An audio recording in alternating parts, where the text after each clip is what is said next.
Melissa. Backing down on a big campaign promise, Democratic presidential candidate Elizabeth Warren now says her government-run Medicare-for-all plan could be optional. Take a listen. We're going to start by giving people a choice to opt in.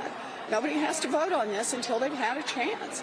And for 135 million people, it's going to be free.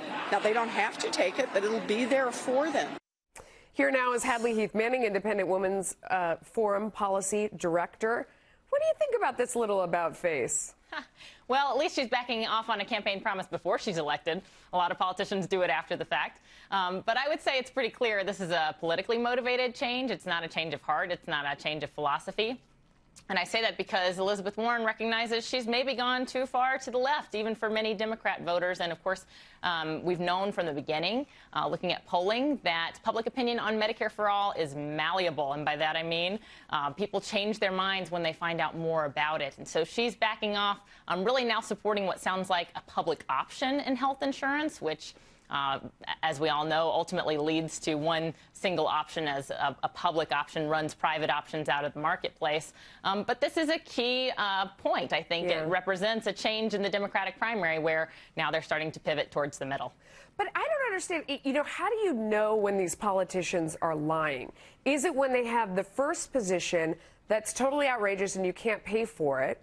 Or is it when they come back to the center and try and convince people that they're not as scary as they seem? So when they get into office, maybe they are that scary and they do push for that thing, you know, or were they lying? In both cases, you can see how do you know when they're lying? I guess that's right. Well, at least in Elizabeth Warren's case, Senator Warren's case, she's served in public office before. She's voted for different pieces of legislation, so we can look at her record, which I really think speaks more loudly than words. Sometimes you have people running for president or other public offices who've never held public office before, and in that case, you just have to take their campaign statements for what they are. I think in Elizabeth Warren's case, we know, you know, she's shown her cards on Medicare for All. We know that she supports that as the ultimate end. She'd rather see government in charge of health insurance. Of everything.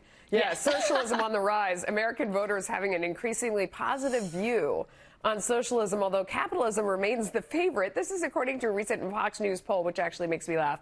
Among the Democrats, positive views of socialism are up 8 points from February, standing at 51%, on par with their favorable views of capitalism. Hadley, you have an interesting theory to explain this. Tell us. I do, and it comes down to definitions. It comes down to linguistics, how we use the word socialism. You know, a lot of younger people weren't around for the USSR. They don't think about socialism in terms of the textbook definition of a government-managed economy or, you know, when government owns the means of production. They think of socialism as basically a big welfare state. And we know this because they point to countries like the Nordic countries, which actually aren't socialist. They're market economies. But they have very robust welfare states that provide, you know, taxpayer-funded health care, taxpayer-funded education for everyone. And this is really where I think the crux of this debate is. We're better off debating those issues and debating those points rather than debating socialism versus capitalism, because unfortunately those words mean different things to different people. They totally do. And you also made a great point that